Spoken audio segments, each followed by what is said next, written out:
Hi, everybody. We're going to wait a little bit until everybody populates in. So give about 20, 30 seconds.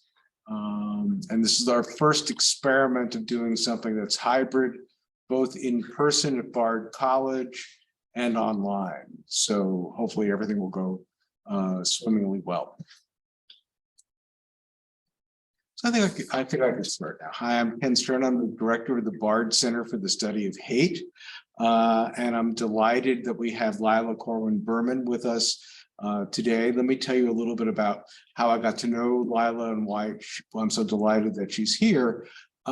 We met when I was doing something online about Israel-Palestine that was somewhat contentious, and Lila was brought in to be a moderating voice. Not that I think that I was immoderate, but there were people that were concerned about what some of the speakers were going to say.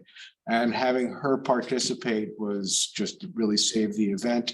And then I don't think I've mentioned this to you, Lila, but maybe it was about 3 or 4 months later, I was coming back from an event. My wife is a rabbi. She helped officiate at something. There was a student cantor in a car. We were talking about books. And he said, I read this great book about the history of Jewish philanthropy. You got to read it. And I said, who's it by? He said, this woman, Lila Berman. I said, I met her on a Zoom box. She was great. So of course I read the book and I was so, enthralled with it. And then Lila was doing work at Temple University where she works and was convening a group on anti-Semitism and kindly invited me to participate with her. And then we talked a little bit, and then lo and behold, I discovered she grew up in Poughkeepsie. So I said, you have to come to Bard. You have to talk about something that intersects philanthropy and hate.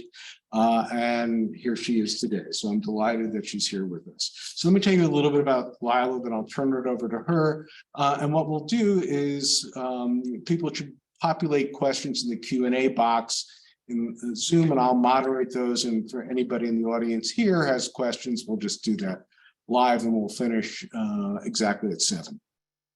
So Lila Corwin Berman holds the Murray Friedman Chair of American History at Temple University. And by the way, I know some people that are online also were associated with the American Jewish Committee over the years and knew Murray Friedman, whose chair she holds. He was the director of the Mid-Atlantic chapter and was an incredible thinker. So it's another great connection to have with her too. And she directs the Feinstein Center for American Jewish History. Her most recent book, The American Jewish Philanthropic Complex, The History of a Multi-Billion-Dollar Institution, has been awarded prizes from the Organization of American Historians and the American Jewish Historical Society. Her articles have appeared in several scholarly publications. Also, she's written columns for the Washington Post, the Chronicle of Higher Education, and the Chronicle of Philanthropy, and she's currently writing a book called American Jewish Citizenship, A New History. Lila, the floor is yours. Thank you. Okay. Well, thank you so much. It's nice to have an in-person audience, and it's nice to have an online audience, and I'm just really grateful, Ken, to you for inviting me and reminding me. I was actually just trying to remember the first time we had met, and I really must have repressed some of that experience because I had not remembered it until you mentioned that.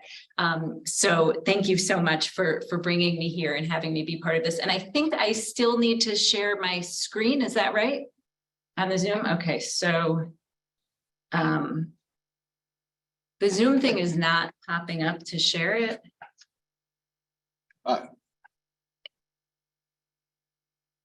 Maybe I need to minimize it for a minute because it's only this now on this screen. Oh, the shared screen should be, is it showing up there? No, but I have it on mine. So we could try it that way. Let's see. Doing share screen on yours, Lila? Here, I'm going to do it. Let's do it. I can do it. Good. Okay. There we go. That's working. And is it, how is it? Looks fine. Okay, so that, and then can I do the full, where's that? Here, I got it. Okay. Okay. Okay. So, as Ken said, my task is to talk about how our interests intersect. And Ken actually invited me to participate in a volume that he's putting together that is looking at NGOs and issues of hatred and extremism. So this talk in part is an effort for me to think about some of the work I've done and some of the questions that he's asking and sort of see what we come up with. So I start with the question of what's not to like about philanthropy. And from one perspective, anyway, it turns out there's a lot not to like about philanthropy. If you look at books that have been published in the last decade or so, there's been a whole kind of proliferation of a really critical literature about philanthropy. And I would probably class my own work in there, although certainly some of these books have sold far more copies than mine. But the general critique that's offered is that really, despite the posture of operating in the public good, philanthropy tends to prioritize private forms of power that threaten democratic processes and disempower the public while expanding the control of a few wealthy private actors. So if I were to sort of encapsulate what all of this literature is saying, it's something like oligarchy is not good, right? And that philanthropy ends up being a kind of form of oligarchy. So this is a kind of important and a critique that has certainly led to many books being published. But in a sense, despite this critique, we weren't quite there, but that's okay. Despite this critique and some powerful illustrative villains, that's where we got the villains, the critique has in many ways been kind of ineffective, or at least really measured by, for example, any policy changes to thin out philanthropic power. The critique maybe has been academic, it has gained some attention in certain news outlets, but it really hasn't done much when it comes to any kind of energy to reform the policies that could actually change the way that philanthropy works. And it certainly has not changed the public's reliance on philanthropy and the kind of attendant celebrations of galas and chiseled names on walls and et cetera. There's plenty of examples of the ways in which philanthropists are still very much feted, and that are kind of, certainly educational environment and the cultural environment and all sorts of political environment are all very reliant on philanthropy. So there hasn't actually been, despite the critique, much energy to really think about reforming it. And if we just look at the numbers empirically, the philanthropic sector certainly continues to grow. So relatively absent, though, from the critique of philanthropy has been this question of how is it that philanthropy perhaps acts as a kind of propellant or accelerant of certain forms of hatred and extremism? And that's my question for today. And I think there's two reasons, at least, to consider it. One is sort of strategic, that in fact, if the answer is that philanthropy does play a kind of important role sometimes in fostering movements of hatred and extremism, then maybe we'll find a kind of sharper policy case for actually initiating some true reforms that change the way that philanthropy operates, and maybe that change other dimensions of American political economy. If we recognize that hatred and extremism are bad and we find certain forces that are propelling them, then maybe that will be sort of, the wind that will move the sails toward actual policy change. But there's, of course, a moral reason as well, which is probably more important than the strategic one, which is the actual responsibility to try to curb hate and extremism. So for these reasons, I think it's important to sort of actually draw some attention to this critique of philanthropy. And my goal today then is to sketch how certain structural features of American philanthropy may fuel hatred and extremism in ways that are really quite directly contradictory to the public good that philanthropy purports to serve. Now, I'm not going to back myself into a corner, so I'm going to tell you right away that in order to believe that I have done what I'm setting out to do, you do not have to believe that all philanthropic actions or gestures are motivated by hatred and extremism or are causing hatred or extremism. In fact, I presume most are not. But rather, the question I want us to keep in mind is how are the structures of philanthropy themselves enabling certain tendencies that result in fueling hatred and extremism. So the way I'm going to go about this tonight is by looking at 3 ways in which I'm going to argue philanthropy fuels hatred and extremism. One has to do with economic inequality. The second has to do with social and cultural divisions. And the third has to do with how it channels funds toward extremist political endeavors. And then I'll conclude by suggesting some reforms that I think could be pursued to limit these consequences of philanthropic practice. And just as a note, many of my examples will be drawn from the world of Jewish philanthropy. This reflects, as you heard, my own expertise, and also to an extent reflects the sort of scope of American Jewish philanthropy, but it does not reflect anything unique to Jewish philanthropy. In fact, my argument is really the opposite, that the structures and not the particulars of philanthropy are the source of the extremist and divisive energy that emanates from philanthropic practices. So I think it's important just to make sure I make that note. So we'll start with economic inequality. Historians have long correlated spikes of hatred and extremism with economic inequality. And we could think of all sorts of examples. For example, when historians talk about the Gilded Age, the Gilded Era in the late 19th century and early 20th century, they talk about how the kind of massive inequality gap between the very few people who had wealth and the very many who didn't fueled forms of nativism and racism, right? And this is an interesting kind of cartoon from a pretty nativist magazine of the late 19th century that was sort of imagining wealthy Jews coming and taking over New York City, right? Other examples we could think of, historians of Nazi Germany tend to point to the economic crisis of the Weimar Republic as priming the public for hatred and extremism and scapegoating. Now, of course, historical factors for rises in hatred and political extremism are multiple. And no decent historian would argue that economic inequality alone fuels hatred.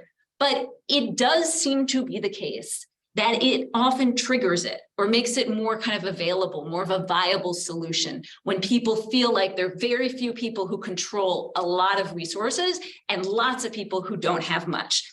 So if we're allowed to stipulate that economic inequality often triggers hatred and extremism, then I think it's worth reconsidering the relationship between philanthropy and American economic inequality. And to do that, we're going to talk a little bit about tax structure and a little bit about endowment. And I know that people don't always think that these things are fascinating, but I promise you they actually really, really are. And I didn't go into this thinking they are, but taxes are fascinating.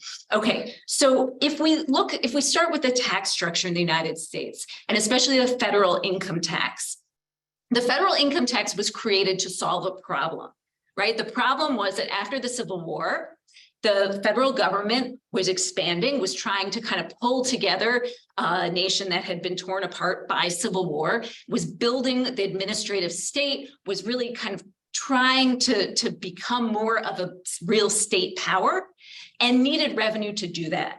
And so the income tax was about trying to redistribute some of the pockets of economic wealth so that the federal government could use that to invest in public things.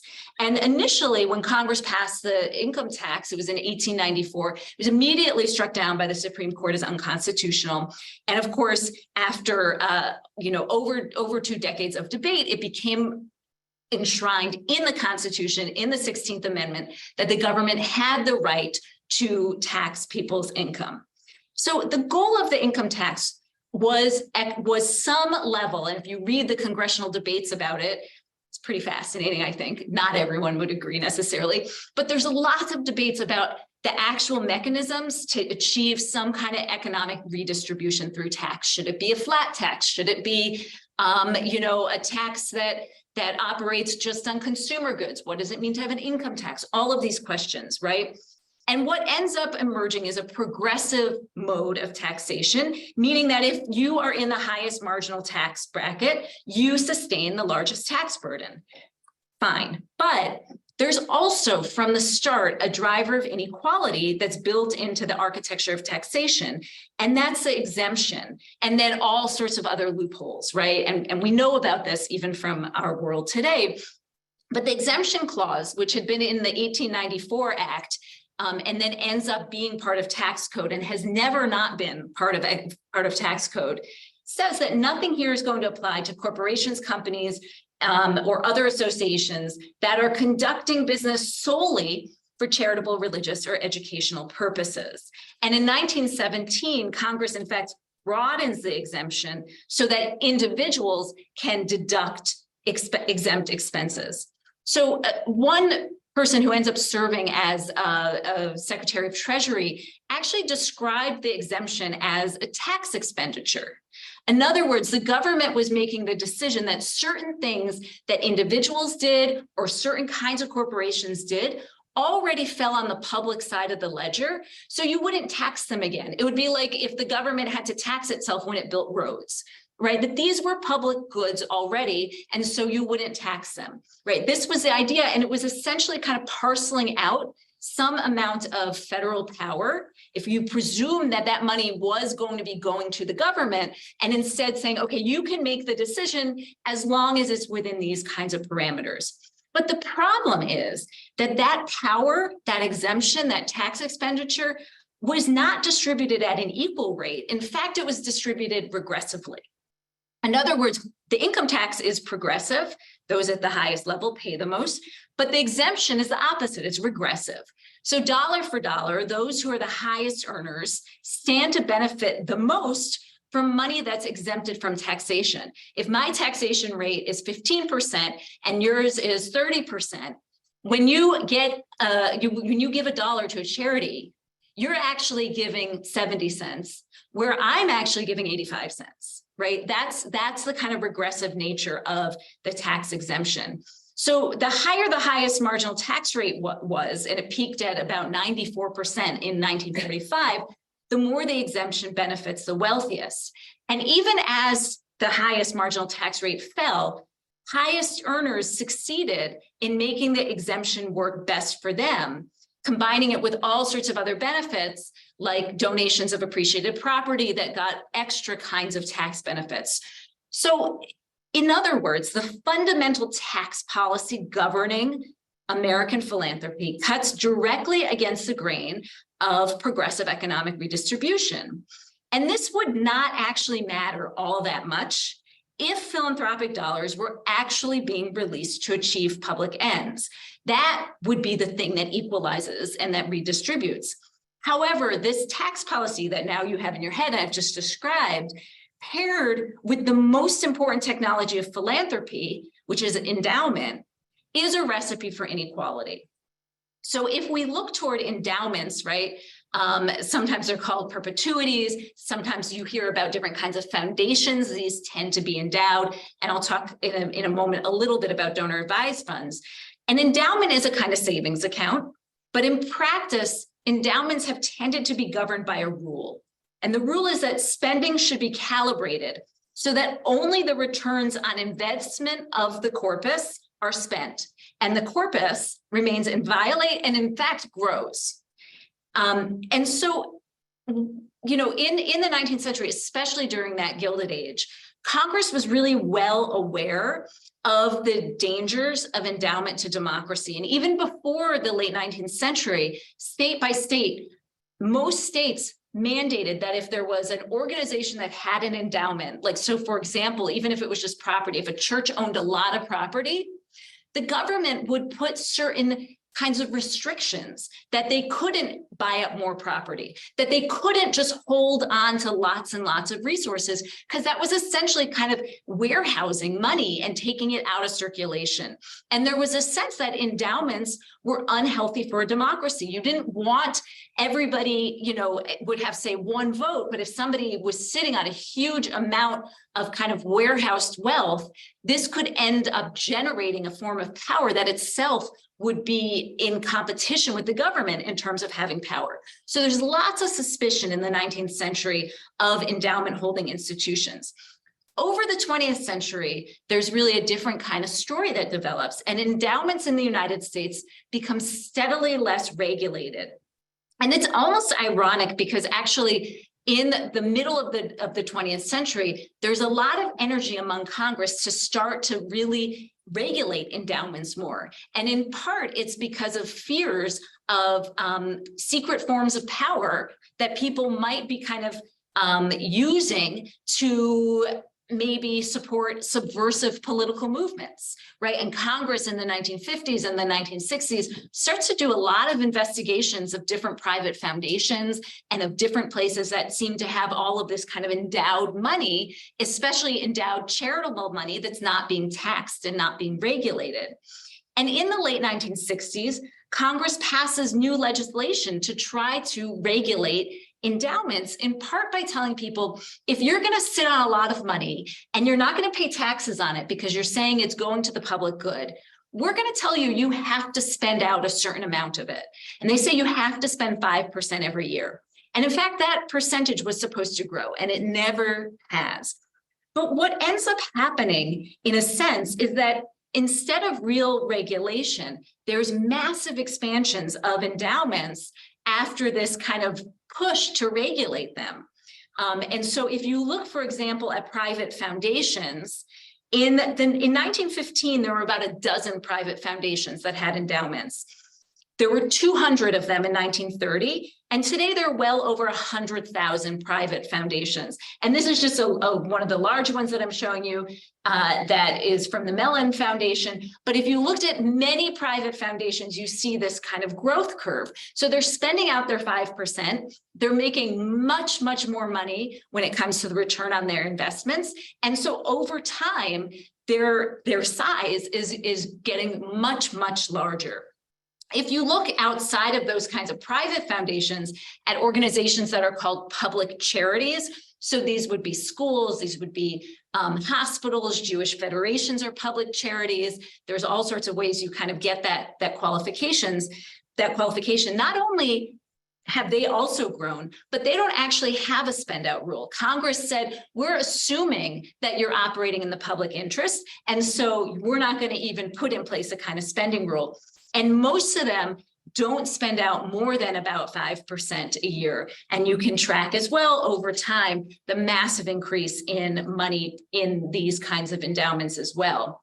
And finally, and I'm not going to spend time really talking about this, there's another kind of mode of capital that is held, labeled as charitable, and some of it spends out, but there's no regulation on spending it, and it too has grown. And these are these donor advised funds that are like mini private family foundations, or sometimes massive private family foundations held in public charities, and so they're not regulated in the same way as private foundations. I could go into all of this in so much more depth, but I won't. But I will say that what we see is that these kinds of structural features of philanthropy from American law and from American policy have embedded philanthropy within a system of economic inequality, and it has grown much more pronounced in the 70s and 80s. So spend out rules have meant that money is warehoused and then invested in the investment economy. And it's really hard to say how that money is directly meeting a public good when you have so much money that one of the people I've spoken to about this talks about it as money sitting on the sidelines. We as a public have already invested in it because we've exempted it from taxation, but it's not serving anyone other than perhaps the companies in which it's invested.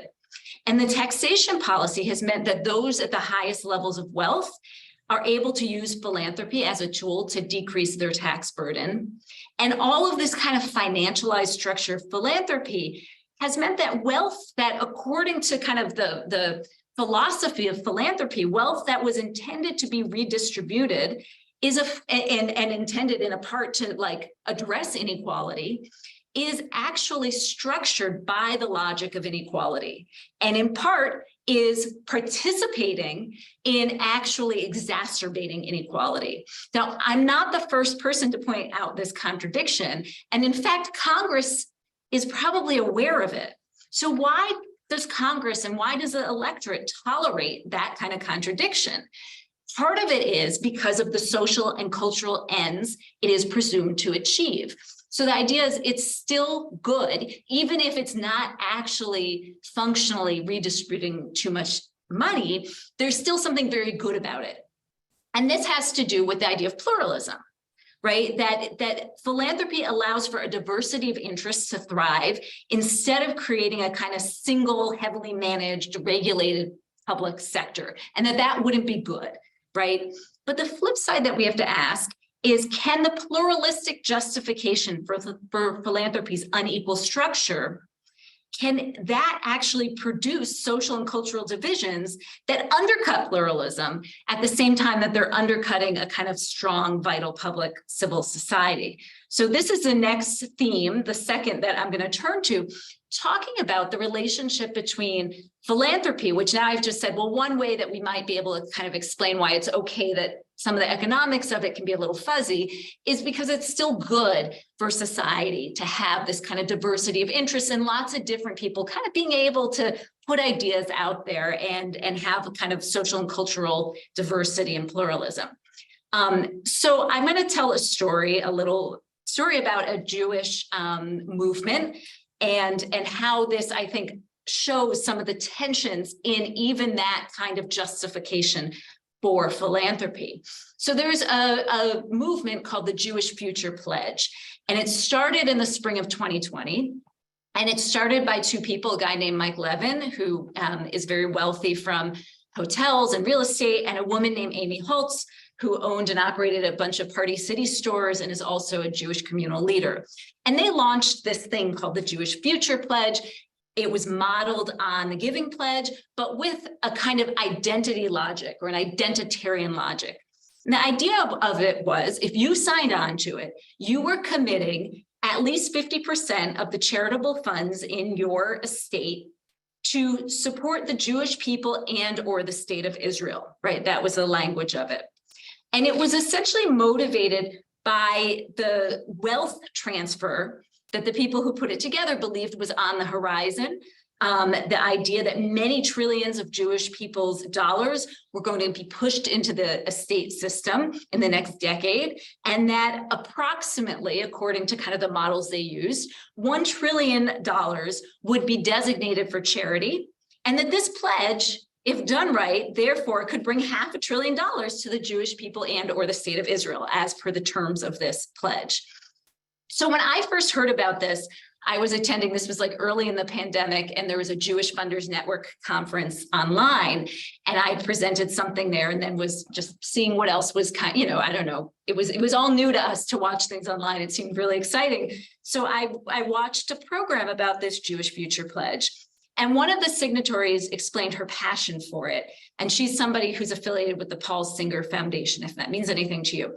And she explained it by saying this, that she really didn't have a lot of trust in the next generation, that even her own children, she didn't know if they were going to have the right kinds of Jewish values. She really didn't know if they were going to know to support the state of Israel in the right way. And so then she kind of paused, and as if talking to those errant youth, she said, we made the money. This is how you have to spend it. You don't have endless options. If you want to save the whales, save the Jewish whales. And this is the closest I could get to a Jewish whale. And I was so struck by what she was saying here. And then when I read an article by Mike Levin, the hotel guy, about why he started it, it was very, very similar, that he was setting up some donor advised funds to bequeath to his children. And his wife asked, well, how do you know they're going to spend it Jewishly? And he said, yeah, I don't know. I mean, how do we know our kids are going to do anything? You don't know. My parents are in the audience. You don't know, right? And so he said, oh, okay, I'm going to set up my estate with rules. And then they'll do it, right? So if you want to save the whales, you too are going to have to only save the Jewish ones. So fueled by generous tax policy toward charitable estates and distrust, I would say, in the Jewish future, this Jewish Future Pledge was born. So you may ask yourself, how does this have much to do with forces of hatred and extremism? And in many cases, the answer may be that it does not.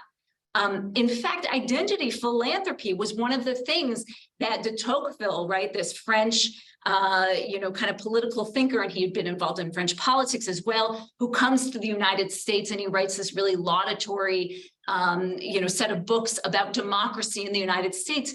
He was so enthralled by the idea of what he called associationalism, that in the United States, Americans, when they had a passion for something or when they shared something, they would get together and they'd make these groups and they would do these projects. And he said, this is why democracy works in the United States. This is self-interest, rightly understood. People get together and they do these things, and this is wonderful. And democracy is strengthened by pluralism of diverse private interests. And so the public investment in it makes sense. But the question is, what about the opposite? When private interests endanger democracy by fueling a kind of divisive logic that undermines a sense of the public and its good. And there is, I would argue, a kind of slippery slope of identity philanthropy, that you can become so engaged in funding one kind of interest or identity so extremely, thanks in part to forms of wealth inequality, that it intensifies social divisions. And that's really my question about this kind of identity philanthropy. Does it have the kind of energy in it or the potential in it to intensify social divisions and cave in on the very idea of the public good that justifies it? So again, sticking with the realm of Jewish philanthropy with the qualifiers that I gave at the beginning, I think we can see an explosion of this kind of energy around things having to do with Israel-Palestine, where a kind of orthodoxy about what it means to be Jewish and what it means to support Israel is increasingly drawing sharp divisions and using them as a cudgel, not just against Jews who have other ideas, and not just against Palestinians, but against companies and against governments. And I would say this is the opposite of pluralism. It's a means of control and discipline. So I want to give an example by talking about another organization called J-Lens Investor Network.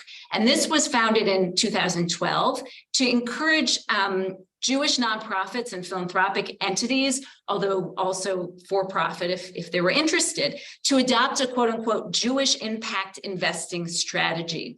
And the idea was sort of taking a page from the playbook of Catholic organizations and environmental justice organizations, which basically said, if we're a charitable organization and we have endowment money, why should we say we're an environmental organization? Why should we be investing that money in a normal portfolio where X percentage of it is invested in Exxon, right? This is not what we want to do. We want our investing to be on mission.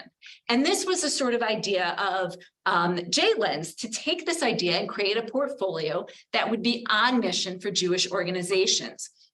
So J-Lens created a Jewish advocacy strategy, and they did so by articulating these different Jewish values and then putting into place a kind of screen to be certain that any investment that went into this Jewish portfolio would adhere to these kinds of values. And if they didn't, they wouldn't be allowed into the portfolio. It quickly became pretty clear, and I'll talk about why, that the value of supporting Israel, this one over here, became really paramount. But any group that any corporation that really met most of the screen ideas would go from sort of being excellent to like, okay, you need a little improvement, like a kid's report card. And then the very worst offensive organizations were labeled TRAIF. Okay, so this was how this screen worked. Well, the first high-profile case that J-Lens got involved in was not until 2018. It had been working hard to sort of sell this portfolio to lots of different organizations and was having success. And by 2018, it had some pretty big Jewish organizations like the Jewish Communal Fund that has $2.6 billion of assets using its portfolios.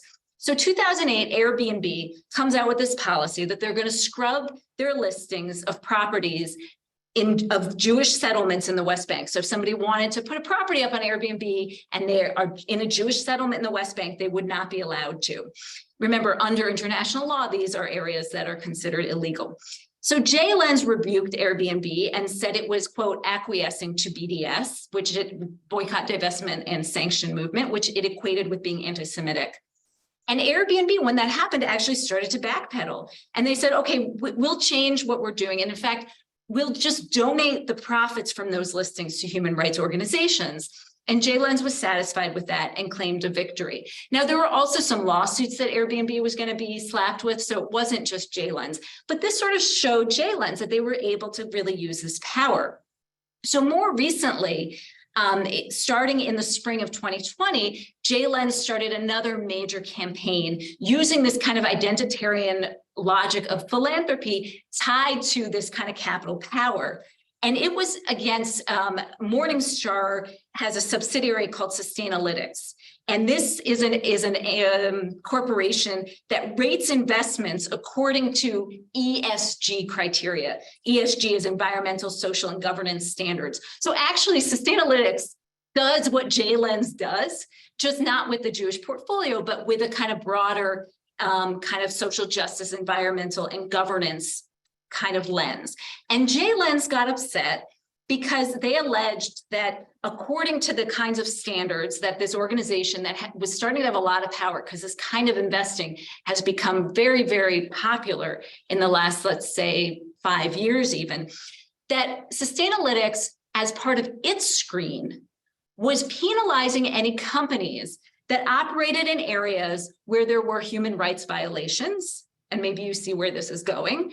And that one such area, according to UN data and other kinds of data, where there were frequent human rights violations was the West Bank, right? And in particular, they were talking about the occupied territories was the term they would use. So Jay Lens accused Sustainalytics of having an anti-Israel bias and trying to divest from Israel.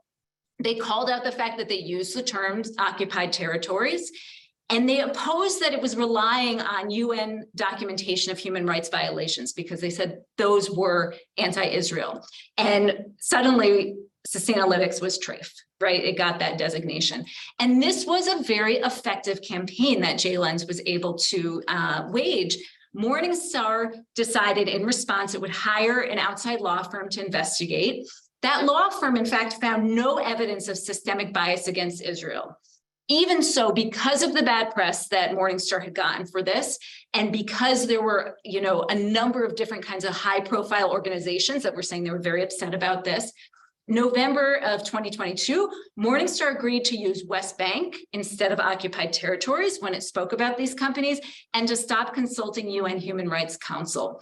And then Jay Lens removed Morningstar from its TRAIF list. Very interesting way of the kind of layers of this ESG investing working.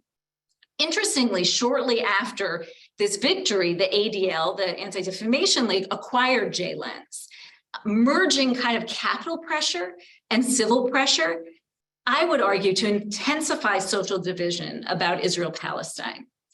So this is a kind of illustrative case, I think, in which identity, now lashed to really significant economic power through philanthropy, is advancing the interests of one group against those of others, using political and economic pressure that's really significantly magnified by the structures of philanthropy.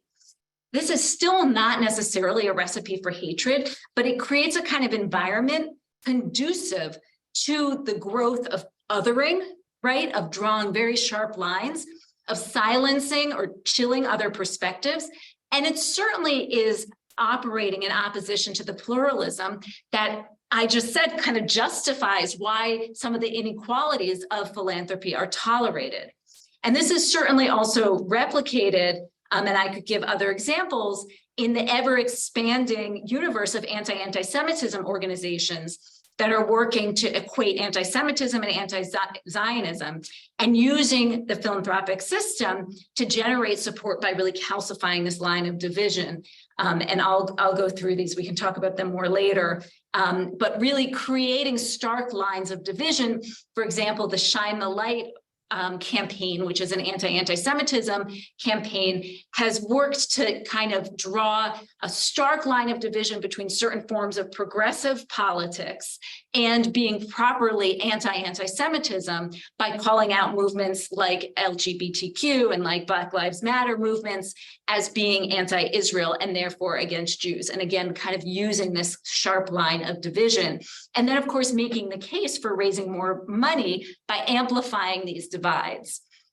So what this ends up doing is kind of narrowing the space for solidarity and alliance building, and instead reifying that us-them division and seeking capital infusion based on those grounds. And is that what's required to fight hate, or does it spawn it more? Right? It's worth at least asking what happens when identity philanthropy is so effective at hardening social and cultural divisions that it feeds into explicitly political movements even to undermine American democracy or democracy in other places. And to kind of get us into the last theme of political extremism, there is actually a connection between the Jewish Future Pledge and the next topic of political extremism.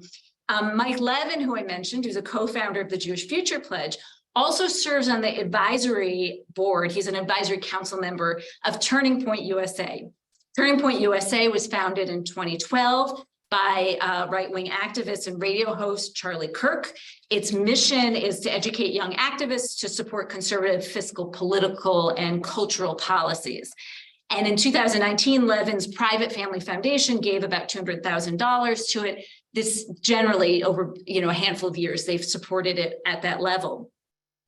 According to reports,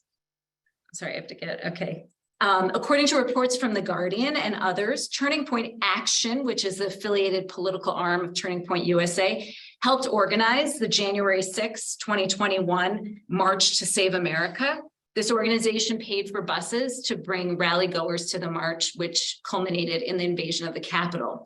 And we might then ask, at least, is there a relationship between hardened lines of identitarian philanthropy, right, which I just got through describing the kind of us-them division going against really a pluralistic logic?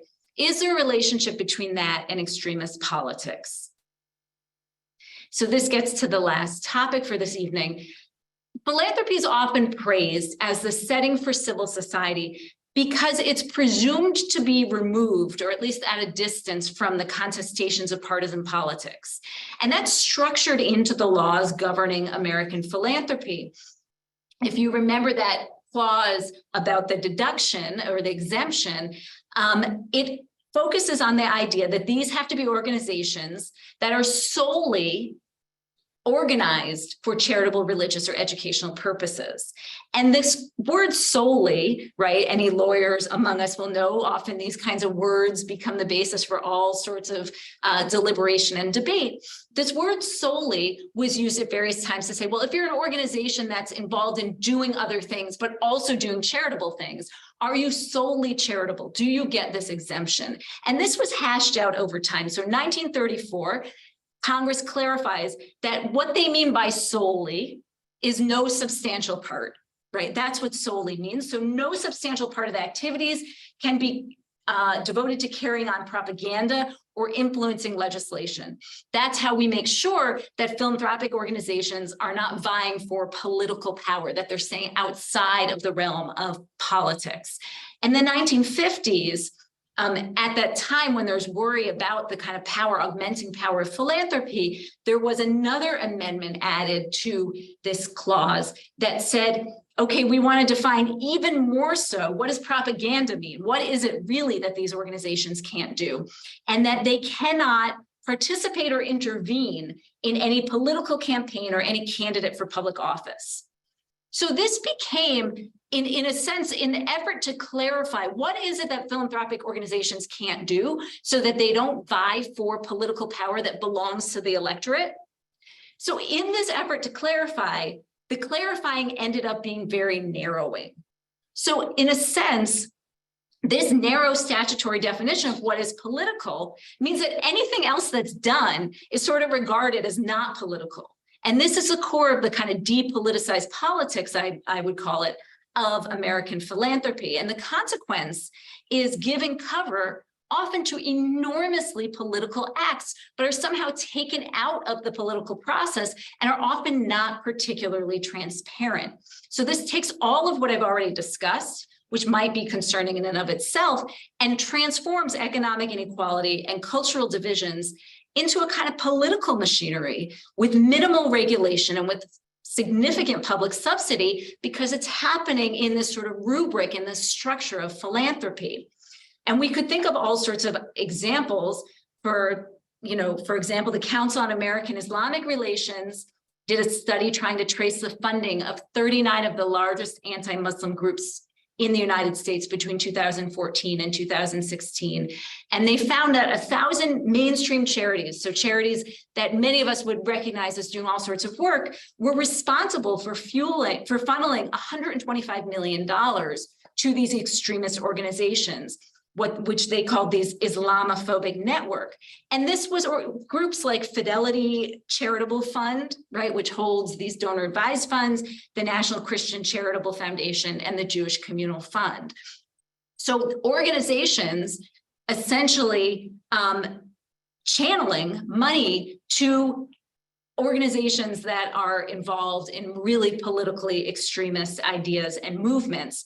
But because of how many of these kinds of funneling charities are structured, if you know that Fidelity Charitable gave a large donation to an Islamophobic organization, you don't know very much because I don't even know how many donor advised funds there are at Fidelity Charitable, but you would never be able to, comb through the records.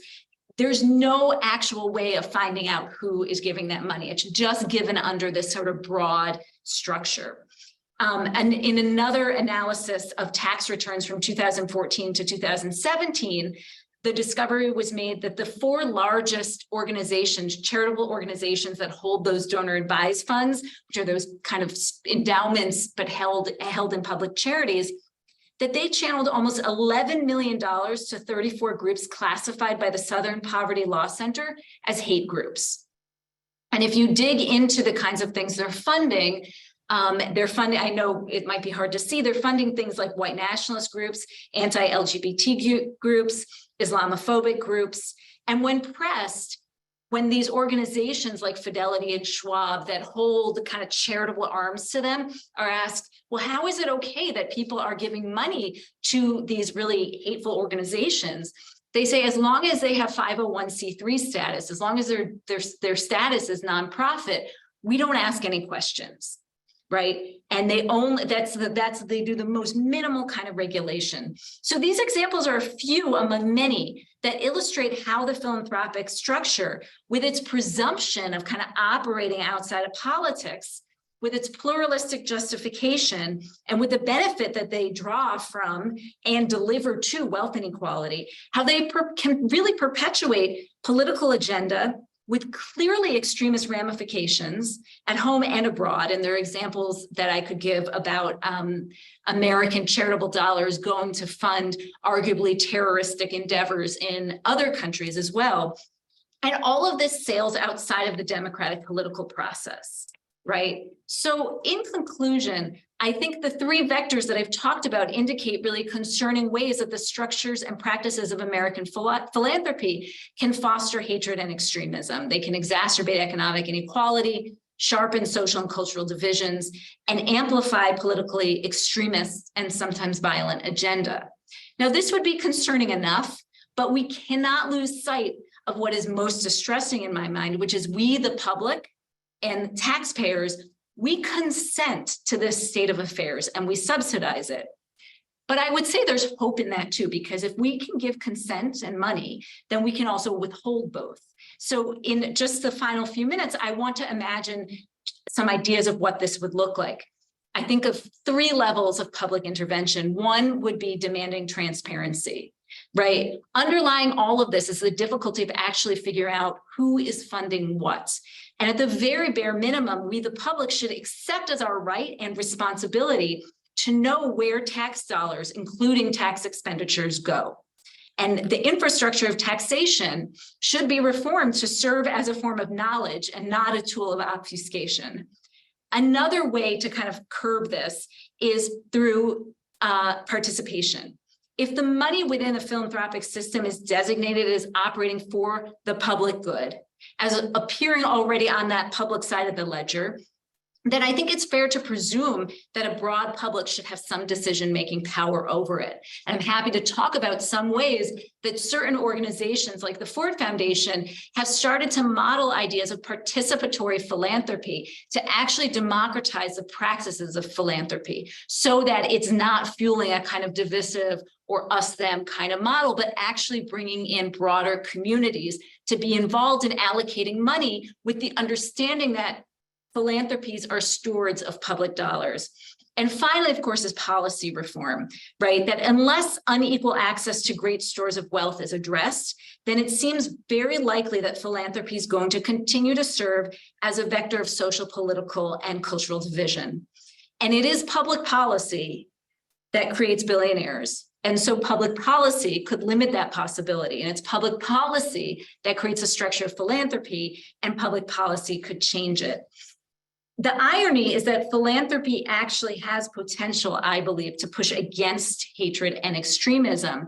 It can empower diverse voices. It can foster pluralism. It can provide economic access. For philanthropy, though, to really and truly invigorate a public that's capacious and compassionate, it may have to back away from the policies that have enriched, or I would say bloated it, to the point of obscuring that very public purpose it was meant to serve. So through contraction, not expansion, philanthropic power may donate the best gift it can, which would be a true, vital, and enriched public sector. Thank you. Thank you. Okay, that's wonderful.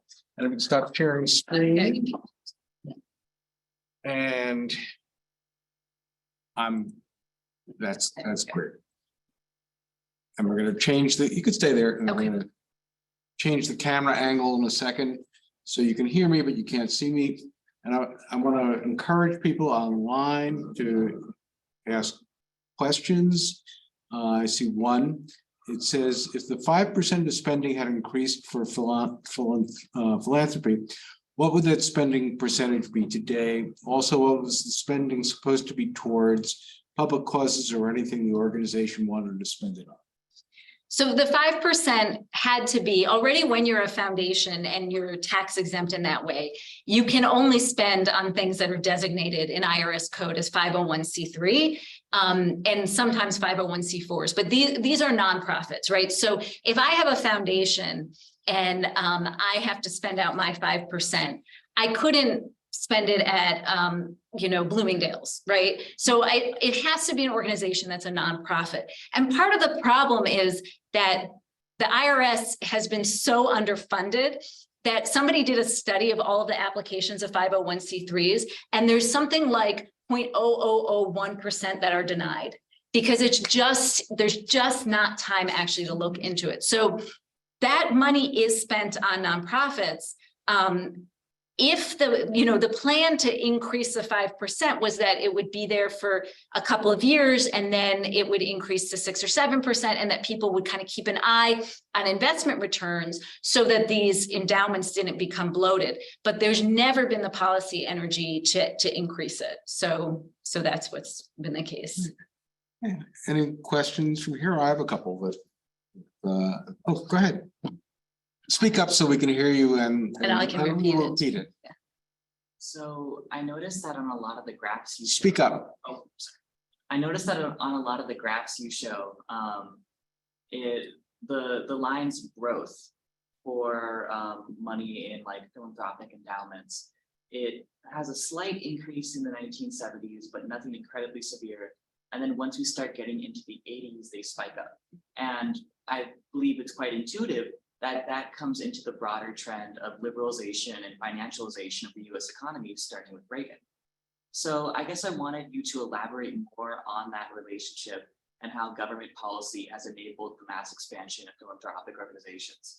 Absolutely. So the question has to do with why we see really a massive rise. And I could show other graphs that absolutely adhere to the theory you're positing, a real kind of increase in the wealth of philanthropic organizations, donor advised funds, endowments. And we could say the same for corporate wealth starting in the 80s, right? And this absolutely reflects the kinds of neoliberal policies of kind of a financialized sector that was being steadily deregulated right? And this is something under Thatcher, this is something under Reagan, right? The idea that basically the idea of kind of trickle down economics, that if you allow that kind of massive capital expansion to happen, and if you pull away things that had been regulating it and trying to make sure, for example, that if a corporation was growing, that wages for its laborers were going to grow apace, all of that kind of regulatory energy is really thinned out in this period. And so what is happening is twofold. One, wealthy people are getting much, much wealthier. And so they're starting many, many more philanthropic foundations, some with very, very good aims, all of them in part because wealth managers are saying this is a good way to deal with a quote unquote wealth problem, right? Which is how, if you look at that literature, this is sort of describing a massive influx of cash. Starting a charitable foundation, even if you don't know what you're going to do with it, is a good way to park some of that money and sort of neutralize some of your tax burden. And the other thing is that because those philanthropic dollars are being invested in that economy that you described, that I just explained as well, they're really growing, right? Because absent that kind of regulation, the returns on the investment get really high. And so you see that kind of, there's money coming in from wealth that individuals are gaining and money coming in from corporate wealth. And absent any kind of energy to insist on more spending from these endowments, they just really, really grow, right? And, you can see it among some of the, Stanford, Harvard, some of the schools with the biggest endowments that also just take off during this period. So I have a few other questions. One is, how can I find out if my donor advised fund is using money for groups I don't agree with, and what can I do if so? So you designate where the money from your donor advised fund goes, so you can find that out. But I think what the question is probably trying to ask is, how do I know how it's being invested, right? And you don't actually necessarily know all the ways it's being invested. So, sometimes people say, well, it's better to have a donor advised fund with a smaller organization where you could have more knowledge about that. But I think even the larger issue is, say if you have your money at Fidelity, and Fidelity is the largest holder of donor advised funds, and it's in fact the largest American charity because of that, which is kind of funny. When you're doing whatever you're doing with your donor advised fund, but there might be donor advised funds that are giving to hate groups, right? And it doesn't mean exactly that your money is given to that hate group, but the money is kind of pooled together. It's, it's being used to grow this organization, and the money is given in the name of the same thing that your money could be given in, right? So there was a big controversy a couple of years ago when an organization called it was called the Canary Mission, and its goal is to kind of really point out faculty members and some students who were anti-Israel or anti-Semitic or whatever the language might have been. And many people thought it was using pretty hateful tactics. And some money that was supporting it was traced back to the San Francisco Community Foundation that held donor advised funds. And even though many of the people who hold their funds there had not given to that, there's a sense that this is kind of being given in the name of this thing I support. So there are efforts I know of in the Jewish world to actually have more accountability about where are the gifts going, because it can be very, very difficult even to trace that. So the Jewish Communal Fund in New York City, there have been efforts to trace it and how much money goes across the green line and what kinds of organizations are being supported, and to say there at least should be transparency. Then I get to decide, do I want my donor advised fund there still? Do I want my fees to be going to an organization that appears to be tolerating this? So you start by asking the questions, I think. Right, and let me ask something that's related to that. We had a person named Mark Hurtisbees who did a webinar for me. He was the head of a small foundation in Washington State, and there was a person there that had a donor advised fund that wanted to give to VDARE, which is one of the groups, the white supremacist groups, and he's been advocating some sort of restriction on what could be, okay to give a donation to. My concern on it is the flip side of that, because I don't want anybody going to VDARE, but I don't know that I want the government deciding what's appropriate and what's not. And once you go down that slippery slope, it seems to me that you're letting the government really not only violate the First Amendment in some ways, but also, the look back at the McCarthy era, would not have allowed a certain groups to receive funding. So how would you balance those things? Right. I mean, it's a flip side. It was obvious that I was speaking sort of critically about what J-Lens is doing, right? So I think the place to start is first just with transparency. Mhm. So if you find out that the place where you park your donor advised fund is allowing people to give to white supremacist organizations, you might decide you don't want yours there. And that might, it might be that that's enough pressure. Maybe it's not going to change the policy, or maybe it would. And they would say, we need to actually make sure we have a market of people who believe in what we're doing. Donor advised funds were meant to be for organizations that had some kind of mission.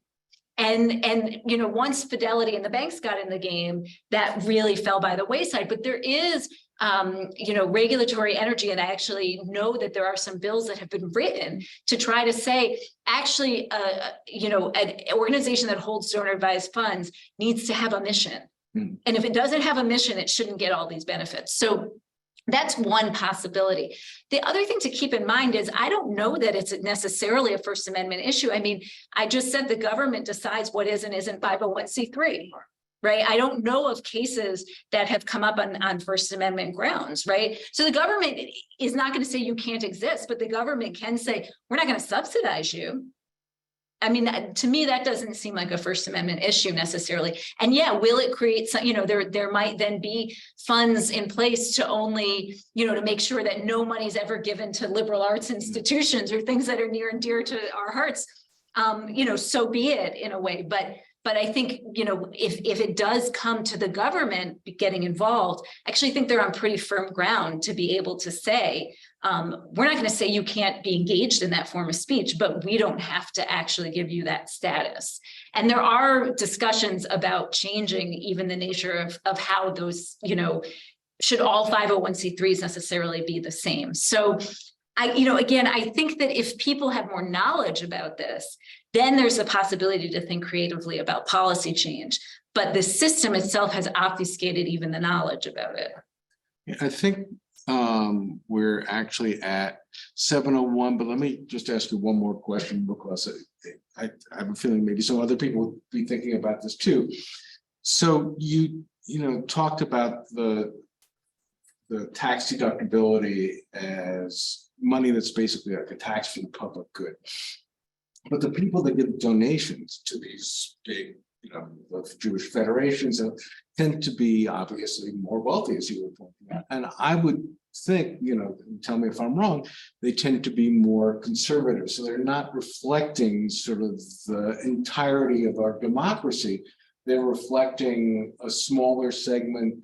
And as the examples you gave about the Israel issue, they tend to be more on the right. So what are the challenges of that? And if you like in a minute or two, you mentioned some ideas about democratizing philanthropy more. Can you talk about that? Right. So, I mean, first of all, there are certainly wealthy people who are not on the right. I think in terms of kind of the Jewish world, the people who tend to give to support Jewish initiatives and organizations tend to be less universalist in their ideology and in a sense then tend to have more conservative ideas. So that plays out. And, I think that, some of the energy from philanthropy also comes from sort of libertarian ideas. And that's that, it's my money. I should be able to make choices with it myself. I don't want to give it to the government. And so that also does foster a kind of libertarian streak that seems to be quite strong in philanthropy. But I think in terms of the kind of ways in which there could be more of a democratizing impulse, and right now this would have to be just people opting into these programs, but the Ford Foundation has put together all sorts of research about participatory grant making, essentially saying like, if there's a problem in a community and we want to solve it, we need to have people who are in that community at the table, not just educating us about what the problem is, but actually helping us allocate the funds. And, there are crowdsourcing ways that sometimes this happens. And it means releasing some of the power, because the power of the money is not just the money, it's the decision making, right? And saying, like, we're going to give more people a stake in this. It means to extent sometimes kind of releasing the idea of just the experts calling the shot, because that's some of the resistance to it as well. But, you know, I think that when people think about how some percentage of all of this philanthropic money that they might be sitting on is public money, it becomes a kind of transformative way possibly of thinking like, oh, so the public, there's some public that should be involved in this.